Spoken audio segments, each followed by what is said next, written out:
Eh bien, la foi consiste à croire ce que vous dit votre bon curé et à ne pas croire un mot de tout ce que vous dit votre instituteur, car il ne sait rien, votre instituteur, et ce qu'il vous raconte, ce n'est jamais arrivé.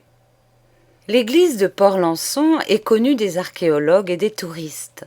C'est un des édifices religieux les plus intéressants de cette partie de la Normandie, où il en existe tant d'admirables. Sur la façade occidentale, au-dessus d'une porte centrale, en ogive, une rose s'épanouit délicatement, portée sur une arcature tribolée, à jour, d'une grâce et d'une légèreté infinie. L'extrémité du bas-côté septentrional, que longe une obscure venelle, est décorée d'ornementations plus touffues et moins sévères. On y remarque beaucoup de personnages singuliers, à face de démons, des animaux symboliques et des saints pareils à des truands, qui, dans les dentelles ajourées des frises, se livrent à d'étranges mimiques. Malheureusement, la plupart sont décapités et mutilés. Le temps et la pudeur vandalique des desservants ont successivement endommagé ces sculptures satiriques, joyeuses et paillardes comme un chapitre de Rabelais.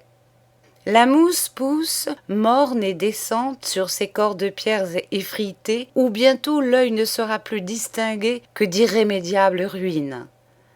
L'édifice est partagé en deux parties par de hardies et minces arcades, et ses fenêtres rayonnantes dans la face sud sont flamboyantes dans le collatéral nord. La maîtresse vitre du chevet, en rosace immense et rouge, flamboie et fulgure, elle aussi comme un soleil couchant d'automne. Monsieur le doyen communiquait directement de sa cour, plantée de vieux marronniers, dans l'église, par une petite porte basse, récente, qui s'ouvrait sur un des collatéraux, et dont il partageait la clé unique avec la supérieure de l'hospice, sœur Angèle. Aigre, maigre, jeune encore, d'une jeunesse revêche et fanée, austère et cancanière, entreprenante et fureteuse, sœur Angèle était la grande amie de monsieur le doyen et sa conseillère intime. Ils se voyaient chaque jour, mystérieusement, préparant sans cesse des combinaisons électorales et municipales, se confiant les secrets dérobés des ménages portlançonnais, s'ingéniant à éluder par d'habiles manœuvres les arrêtés préfectoraux et les règlements administratifs au profit des intérêts ecclésiastiques. Toutes les vilaines histoires qui circulaient dans le pays venaient de là. Chacun s'en doutait, mais on n'osait rien dire, craignant l'intarissable esprit de monsieur le doyen, ainsi que la méchanceté notoire de sœur Angèle, qui dirigeait l'hospice à sa fantaisie de femme intolérante et rancunière. Jeudi dernier, monsieur le doyen, dans la cour du presbytère, inculquait aux enfants d'étonnantes notions météorologiques. Il expliquait le tonnerre, la grêle, le vent, les éclairs. Et la pluie, savez-vous bien ce que c'est que la pluie? D'où elle vient et qui la fabrique? Les savants d'aujourd'hui vous diront que la pluie est une condensation de vapeur. Ils vous diront ceci et cela. Ils mentent. Ce sont d'affreux hérétiques, des suppôts du diable. La pluie, mes enfants, c'est la colère de Dieu. Dieu n'est pas content de vos parents qui depuis des années s'abstiennent de suivre les rogations. Alors il s'est dit « Ah, vous laissez le bon curé se morfondre tout seul avec son bedeau et ses chantres sur les routes et dans les sentes, bon, gare à vos récoltes, sacripants !» Et il ordonne à la pluie de tomber. Voilà ce que c'est que la pluie. Si vos parents étaient des fidèles chrétiens, s'ils observaient leurs devoirs religieux, il ne pleuvrait jamais. À ce moment, sœur Angèle apparut au seuil de la petite porte basse de l'église. Elle était plus pâle encore que de coutume, et toute bouleversée. Sur le serre-tête blanc défait, sa cornette avait légèrement glissé, et les deux grandes ailes battaient, effrayées et désunies. En apercevant les élèves rangés en cercle autour de monsieur le doyen, son premier mouvement fut de rétrograder et de fermer la porte. Mais monsieur le doyen, surpris de cette brusque entrée, de cette cornette de travers, de cette pâleur, s'avançait déjà à sa rencontre, les lèvres tordues et les yeux inquiets. « Renvoyez ces enfants tout de suite !»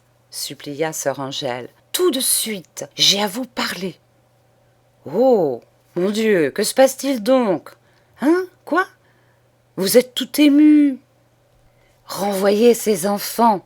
répéta sœur Angèle. « Il se passe des choses graves, très graves, trop graves. » Les élèves partis, sœur Angèle se laissa tomber sur un banc et durant quelques secondes, d'un mouvement nerveux, elle mania sa croix de cuivre et ses médailles bénites qui sonnèrent sur la bavette empesée dont était bardée sa poitrine plate d'un fécond de femelle. Monsieur le doyen était anxieux. Il demanda d'une voix saccadée : « Vite, ma sœur, parlez, vous m'effrayez, qu'est-ce qu'il y a ?» Alors, très brève, sœur Angèle dit : « Il y a que tout à l'heure, passant dans la Venelle, j'ai vu sur votre église un homme tout nu. » Monsieur le doyen ouvrit en grimace sa bouche qui demeura béante et toute convulsée. Puis il bégaya : « Un homme tout nu ? Vous avez, ma sœur, vu sur mon église un homme tout nu sur mon église ? Vous êtes sûre ? Je l'ai vu. Il s'est trouvé dans ma paroisse un paroissien assez éhonté, assez charnel pour se promener tout nu sur mon église. Mais c'est incroyable ! Ah, ah !» Son visage s'empourprait de colère, sa gorge contractée râpait les mots. Tout nu sur mon église. Oh, mais dans quel siècle vivons-nous ? Et que faisait-il tout nu sur mon église ? Il forniquait peut-être, il... Vous ne me comprenez pas, interrompit sœur Angèle. Je n'ai pas dit que cet homme tout nu fût un paroissien, puisqu'il est en pierre. Comment ? Il est en pierre. Mais alors ce n'est plus la même chose, ma sœur. Et soulagé par cette rectification, monsieur le doyen en respira bruyamment. Oh, quelle peur j'ai eue ! Sœur Angèle se fit agressive. Sa voix siffla entre ses lèvres plus minces et plus pâles. Alors tout est bien. Vous le trouvez moins nu parce qu'il est en pierre. Je ne dis pas cela, mais enfin, ce n'est plus la même chose.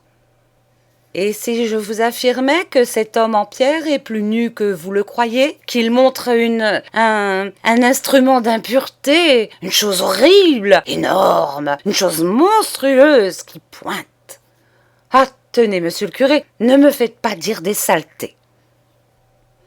Elle